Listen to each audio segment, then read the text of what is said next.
রহিম। সুপ্রিয় ভবানীপুরবাসী, আসসালামু আলাইকুম।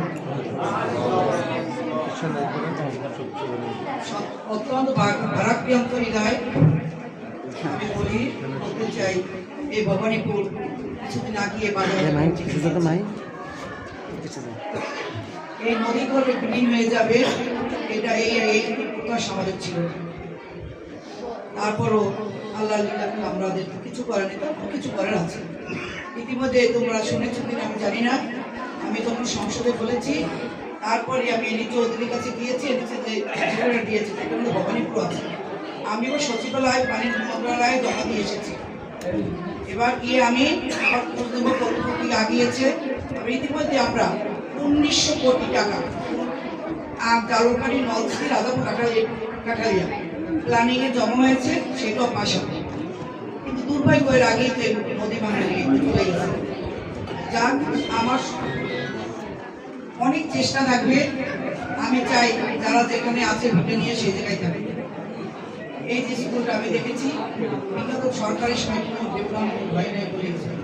সমস্ত কিছু এখন অর্থনীতি আমাদের বাংলাদেশের প্রধানমন্ত্রী সেটা হাতে তুলেছে। যাই হোক, বিএনপির উন্নয়নের সরকার সেটা ঠিক আছে, তারেক রহমানের সরকার বিএনপি এবং আমাদের বাংলাদেশের প্রধানমন্ত্রী ছিল যথেষ্ট আন্তরিক। আমরা তার এই অনুসারে আমরা কাজ করব এবং একটা করবো, একটা ভেঙে যায়, করবোই অনেক কষ্ট এই জনগণের জন্য।